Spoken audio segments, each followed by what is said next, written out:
My name is Natalie Brooks. I was 30 years old when my parents accidentally became the guests of honor at the grand opening of a building with my name engraved across the front. The funny thing is, they had spent almost 8 years telling everyone I was a failure. They just never imagined their favorite lie would eventually trap them in front of an audience. Before I tell you what happened, if stories about karma, family betrayal, and people finally getting exactly what they deserve are your thing, make sure to like the video and subscribe.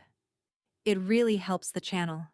And trust me, this story only gets more unbelievable as it goes. People like to believe families always want what's best for you. I used to believe that too. I thought parents were supposed to encourage you to become your own person, even if they didn't fully understand your dreams.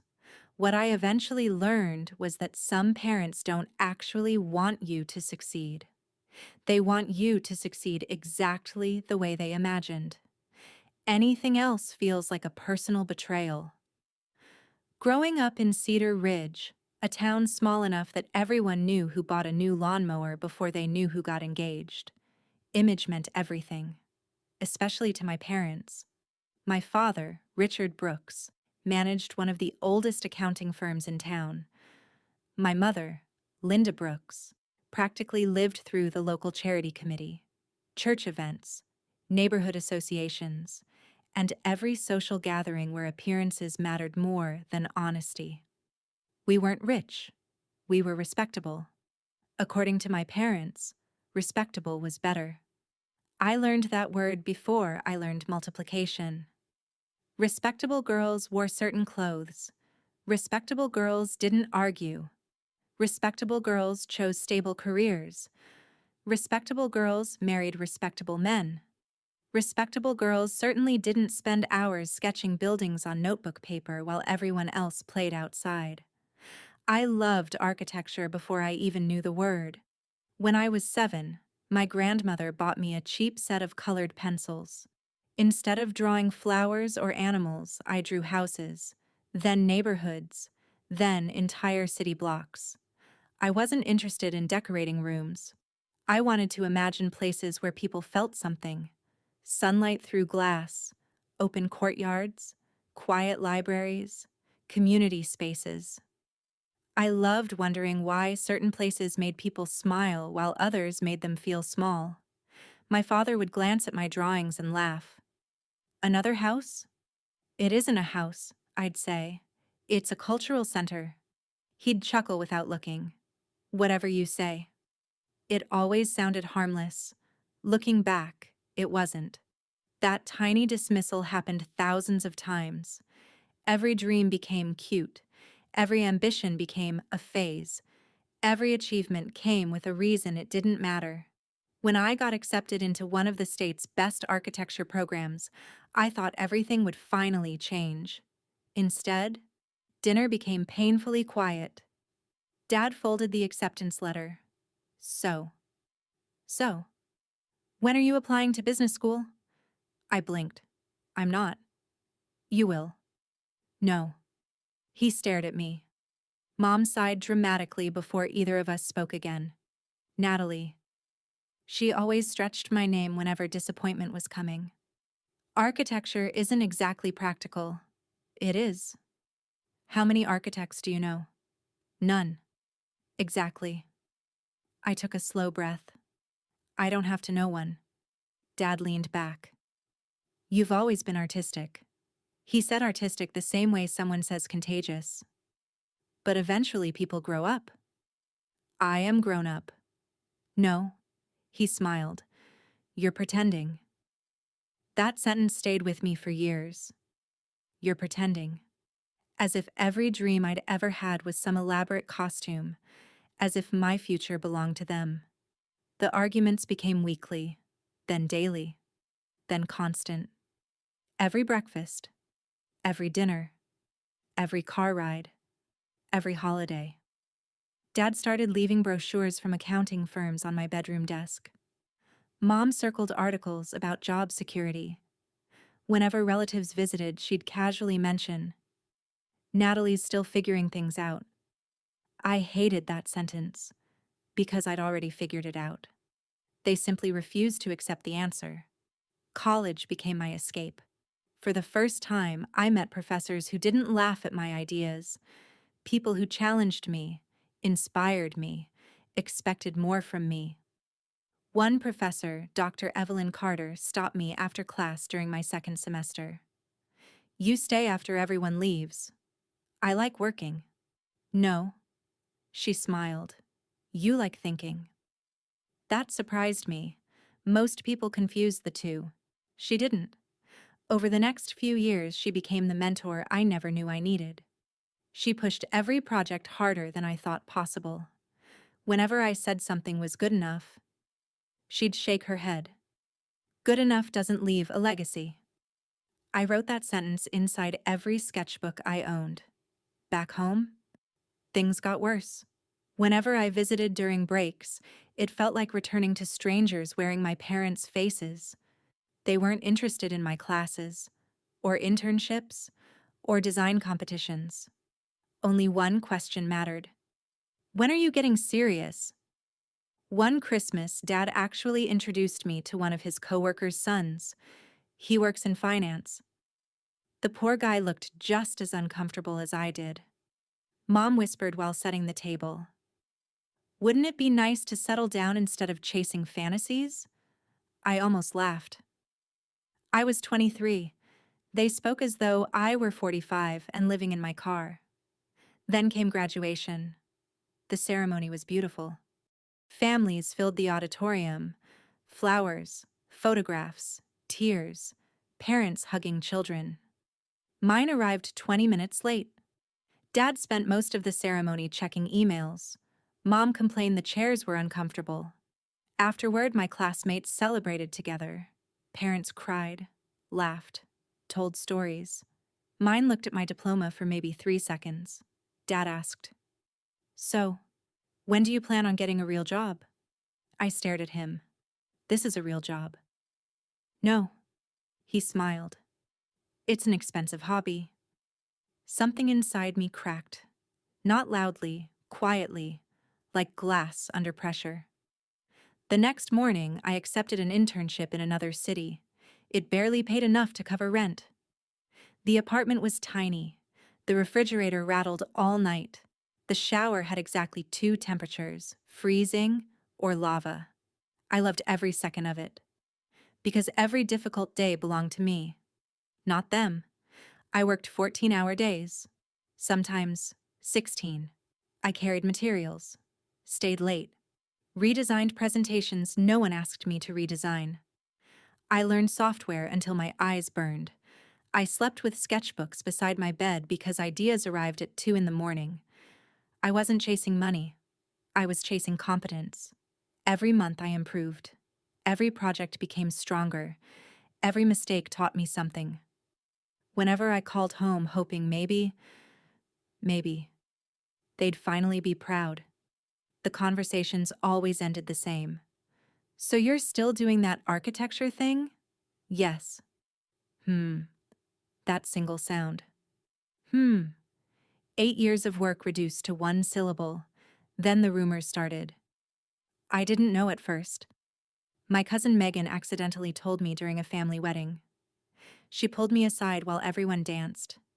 "Natalie, you know what your parents have been saying, right?" My stomach tightened. "Saying where?" "To everyone." "What exactly?"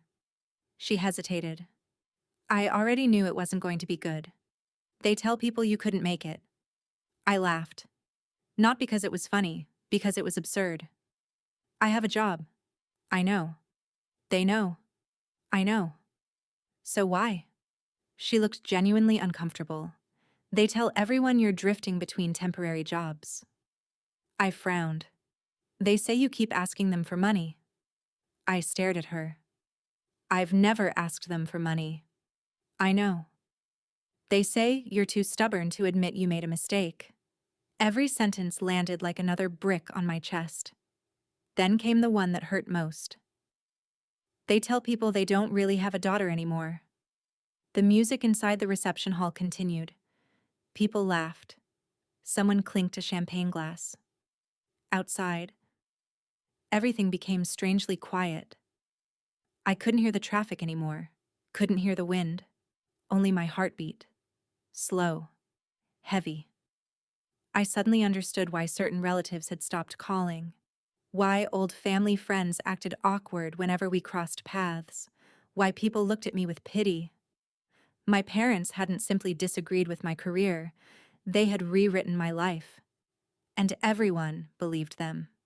That night, I drove back to my apartment alone. Rain hit the windshield in slow, uneven rhythms. I didn't turn the radio on, didn't make any calls, just drove. One question repeated over and over in my head. Why? What kind of parents would rather invent a failed daughter than admit she chose a different path? I didn't sleep. Around 4 in the morning, I opened one of my old sketchbooks. On the first page, in faded handwriting from college, was Dr. Carter's reminder. Good enough doesn't leave a legacy. I ran my fingers across the ink. Then I whispered something to myself I hadn't believed until that exact moment. If they insist on creating a story about me, I'll build one they can't rewrite. I just didn't know yet how literal that promise would become.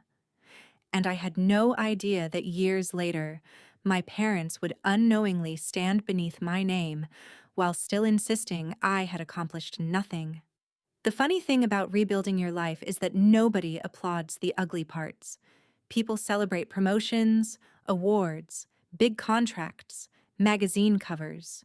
Nobody talks about the Tuesday nights when you eat instant noodles because payday is still 3 days away.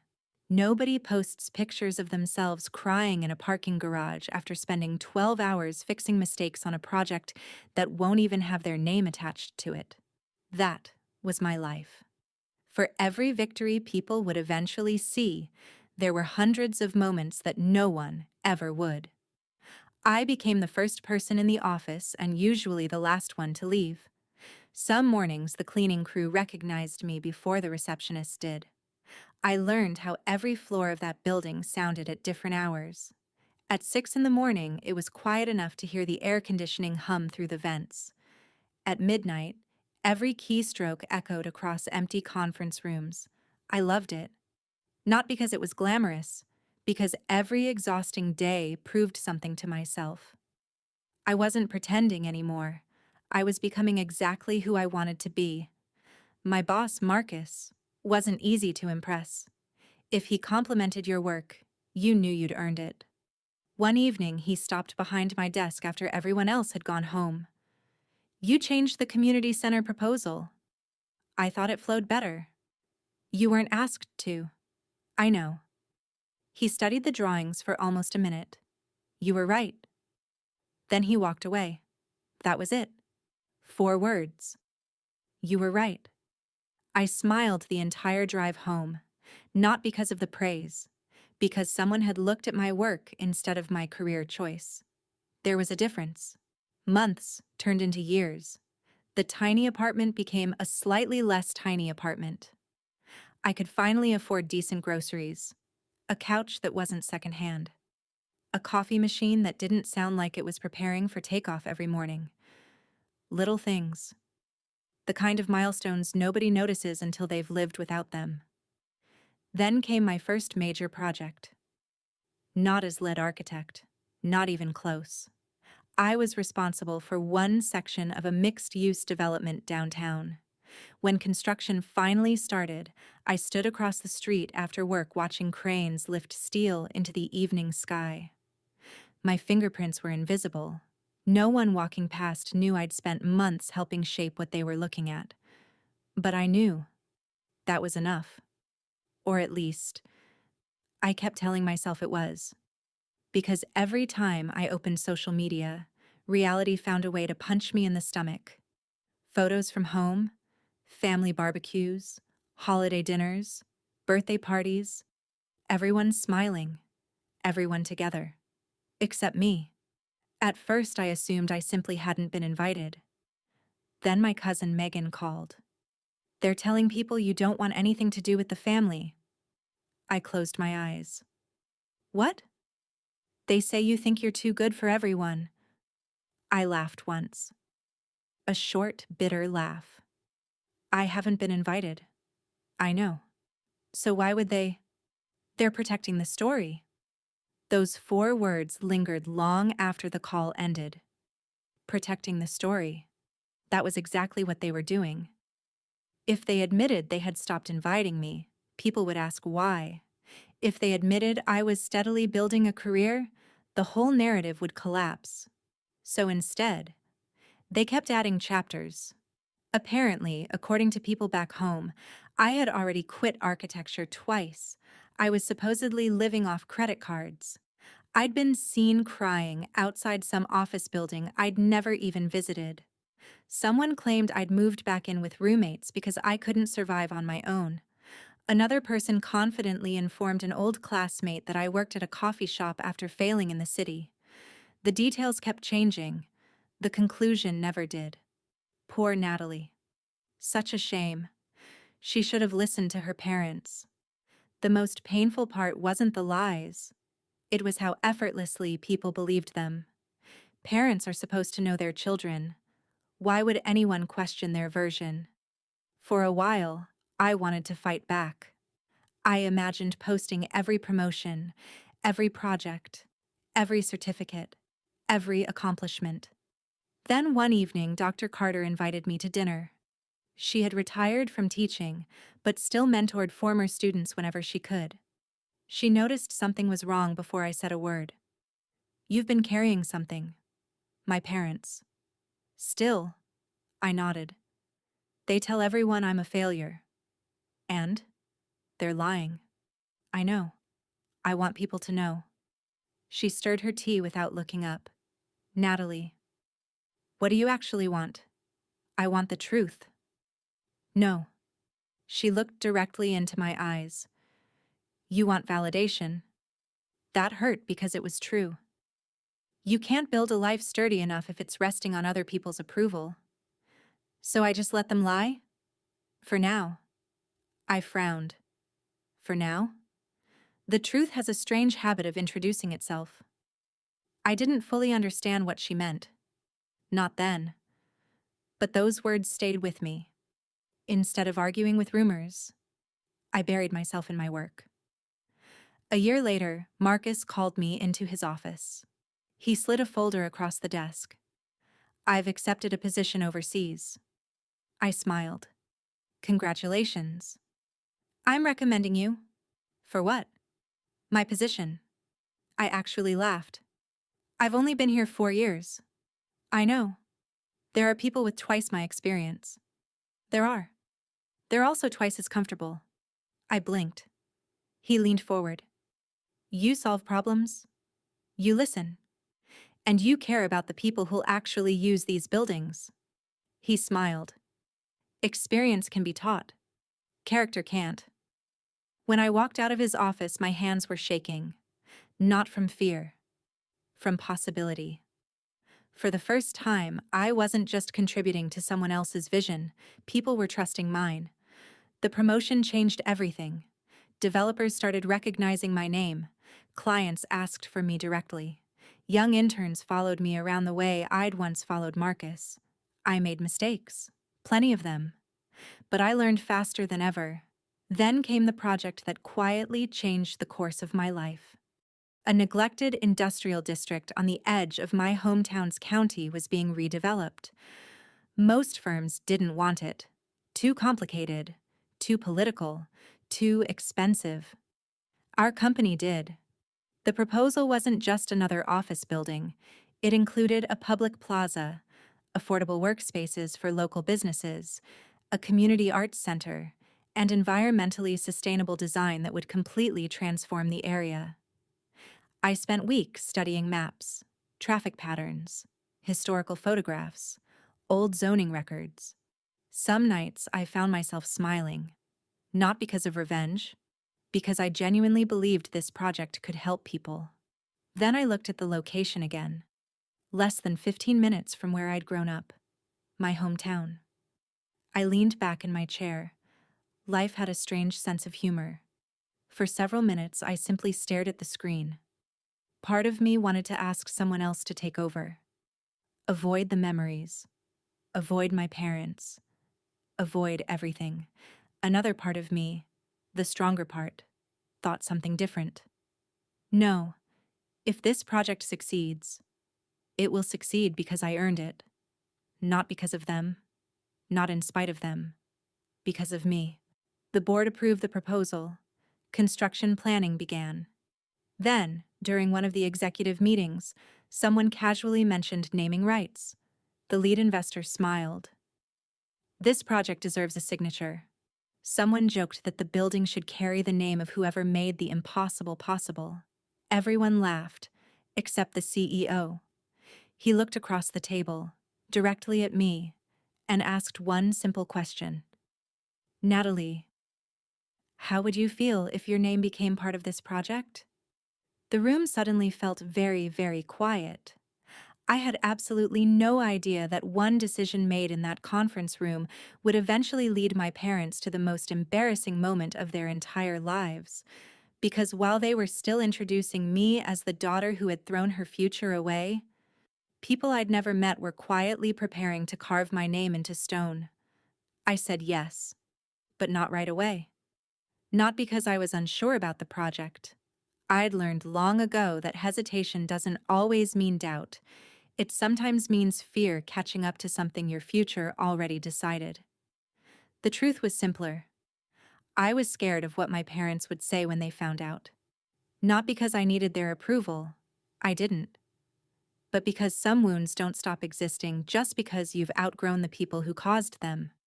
For a few days after that meeting, I kept replaying the CEO's question in my head.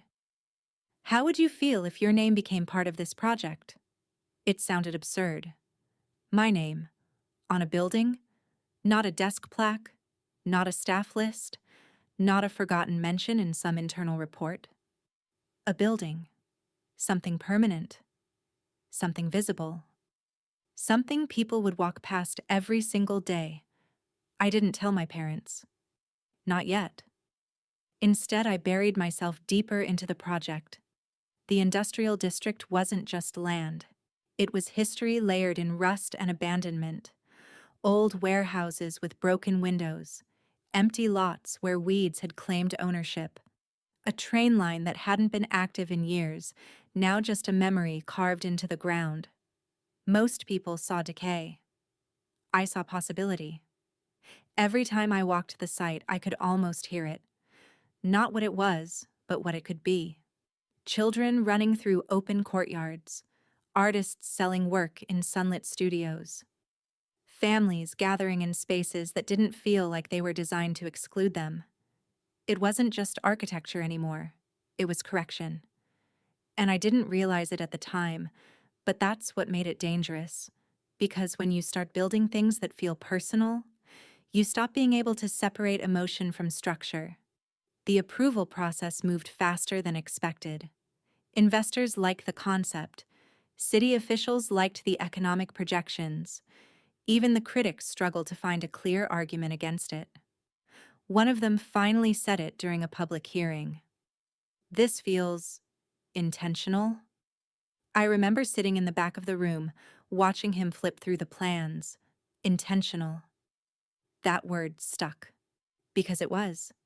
Every line, every walkway, every shared space. It was all intentional. Not just for function, but for impact. Weeks turned into months, and somewhere in that timeline, the project stopped being an idea and started becoming real. Steel began rising from the ground. Concrete poured into forms I had only seen in digital renderings. The skeleton of the building emerged slowly, like something waking up after a long sleep. I started visiting the site regularly, hard hat on, plans in hand, dust on my shoes. There's a strange silence on construction sites that no one talks about. Even when there's noise everywhere, machines, voices, alarms, it still feels like something bigger is listening. And in that silence, I often found myself thinking about home, about Cedar Ridge, about the kitchen where my father used to look at me like I was wasting oxygen by dreaming. about my mother's disappointed sighs that always seemed louder than her words. I hadn't spoken to them in over a year by that point, not because I cut them off, but because every conversation felt like stepping into a room where I no longer fit.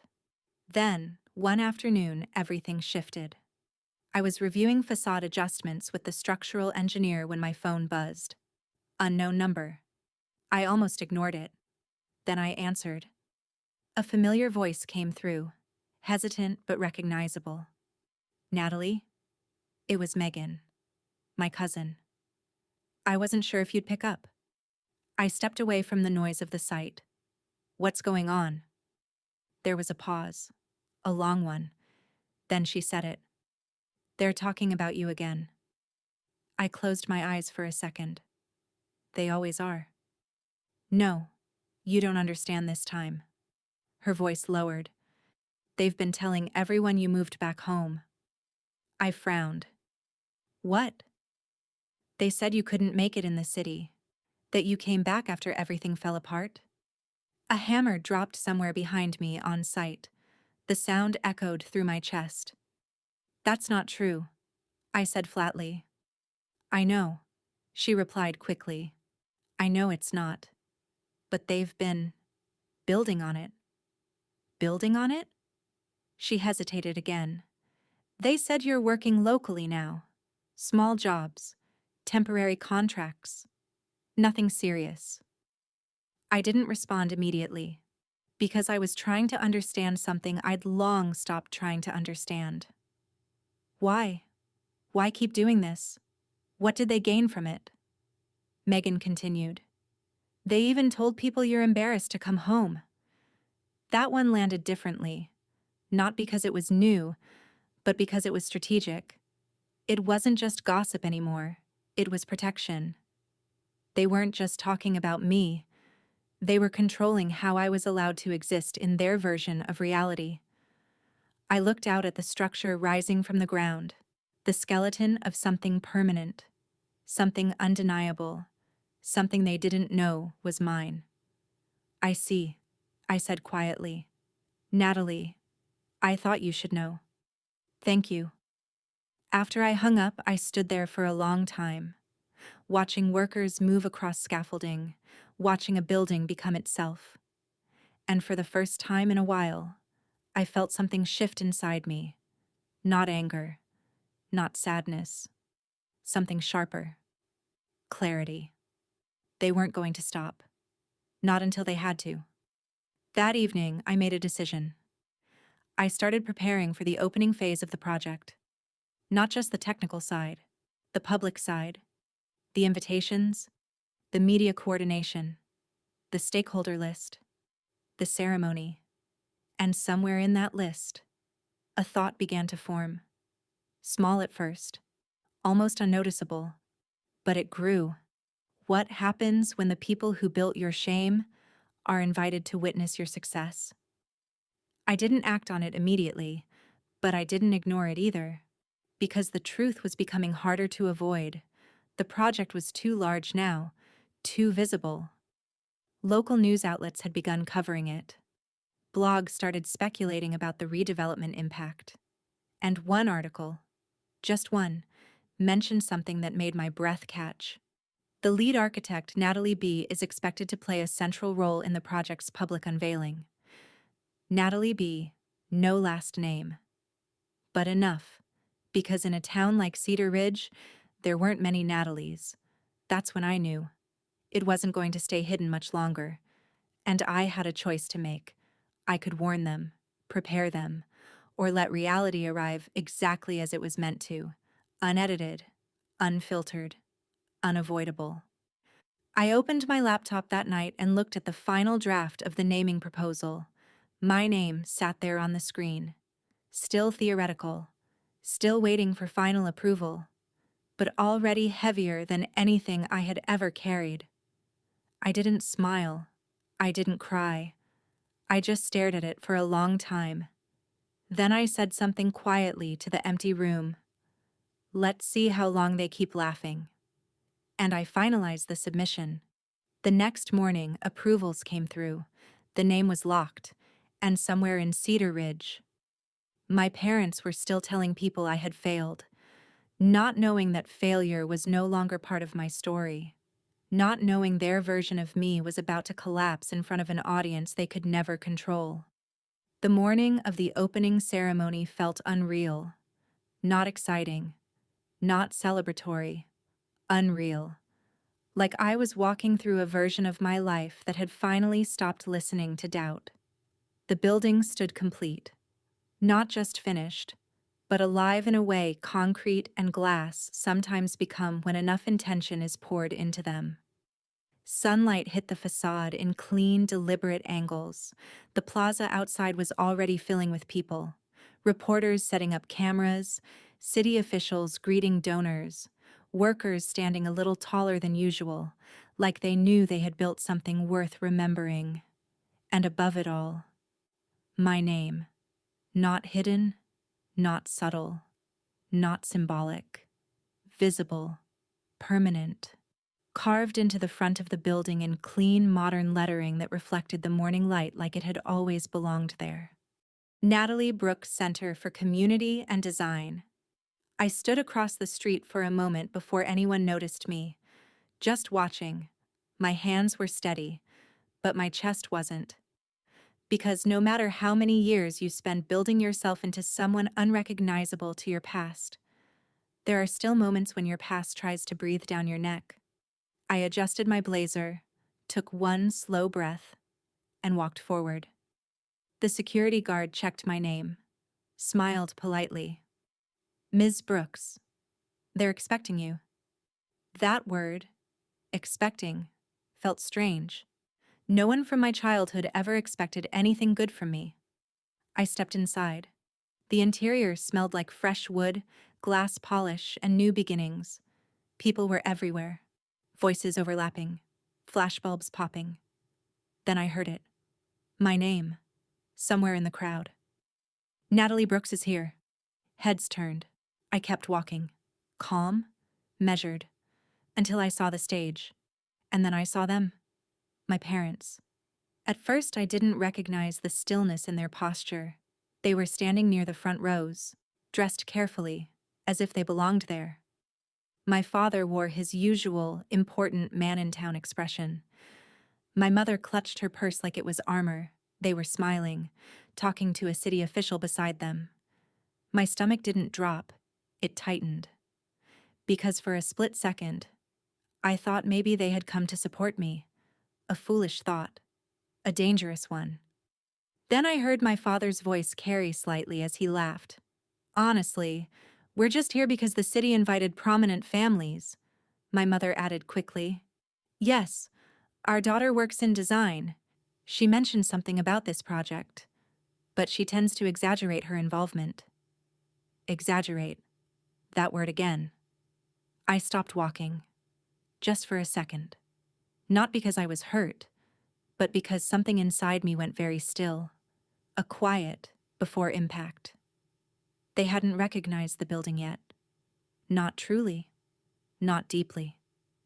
They were standing in front of it the same way people stand in front of something they assume belongs to someone else. That was when the mayor stepped up to the podium. The crowd quieted. Microphones adjusted. Cameras lifted. And then he smiled. Before we begin today's celebration, I want to acknowledge the visionary behind this project. My father straightened slightly. My mother leaned in. I didn't move. The mayor continued. This redevelopment would not exist without the leadership, design, and persistence of one individual. A pause. A deliberate one. Then, architect Natalie Brooks. Silence. Not immediate applause, not cheers. Silence first.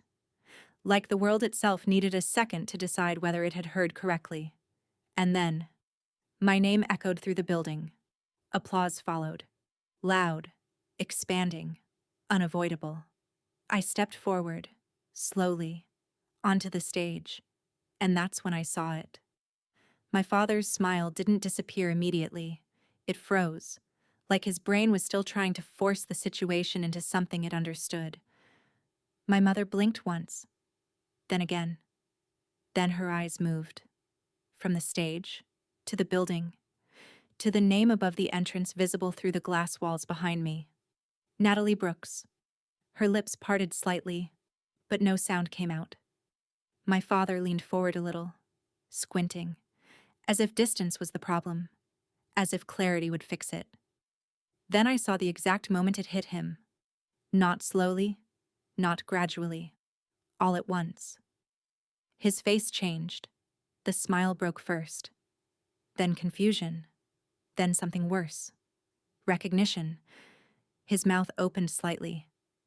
"No," he whispered, but I could see it. He wasn't denying me. He was denying the possibility that he had been wrong for years. My mother grabbed his arm. "That can't be..." But she stopped. Because the building didn't care what she believed. The name didn't change when she blinked. It didn't disappear when she looked away. It stayed. I stepped up to the microphone. My hands touched the cold metal stand, and for a moment, I looked directly at them. Not with anger, not with revenge, with something quieter, something heavier. Truth. "I want to thank everyone who believed in this project," I began. My voice carried easily through the hall. "I also want to thank those who didn't." A few polite laughs from the audience. My father didn't laugh. My mother didn't move. I continued. "Because sometimes doubt becomes the foundation you build your strength on." I paused. Just slightly. "My name is Natalie Brooks." And I let that sit in the air. Not rushed. Not softened. Just real. "My family is here today." That line changed everything. I saw heads turn, whispers ripple through the audience. My mother stiffened instantly. My father's jaw tightened. I didn't smile. Not yet. "I spent many years being told what I would never become," I said.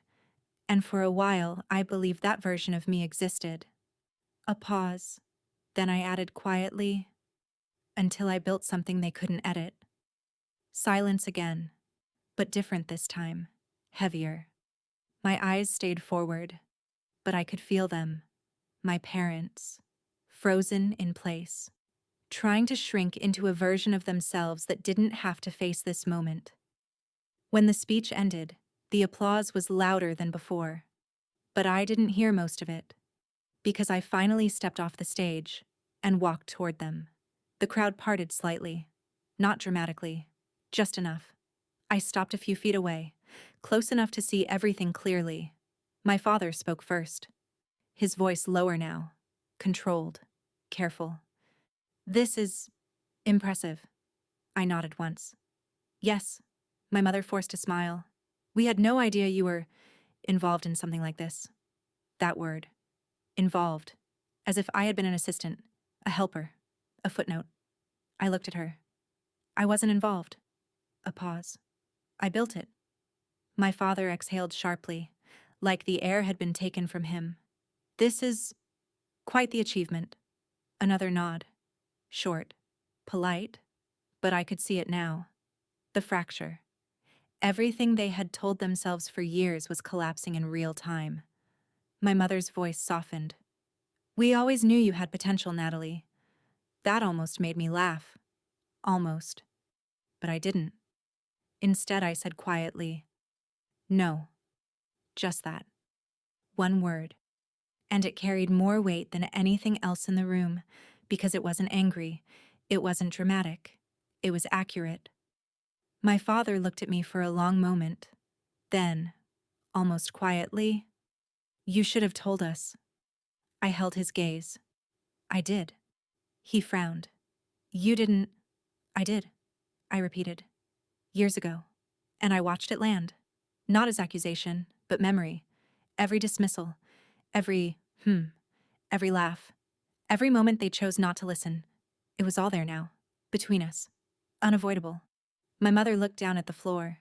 My father looked at the building again, like it might change if he stared long enough. But it didn't. Finally, I stepped back slightly. Not to end the conversation, but because there was nothing left to say. As I turned to leave, I paused just once and said, I hope you enjoy the tour. Then I walked away. Behind me, I heard nothing. No apology, no argument, just silence. And for the first time in my life, that silence didn't feel heavy, it felt final. That evening, after the crowds left and the cameras shut off, I stood alone in the main atrium. The building was quiet now, not empty, settled. I looked up at my name one more time, not as revenge, not as proof, as reality. My phone buzzed. A message from Megan. They haven't stopped talking about it. Nobody knows what to say.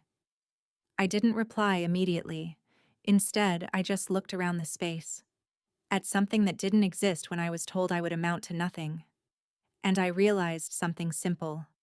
I never needed them to believe in me. I just needed enough time to become undeniable.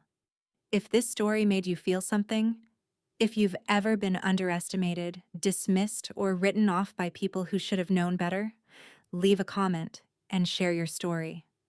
And if you want more stories like this, don't forget to like and subscribe, because sometimes the most powerful revenge isn't what you say, it's what you build.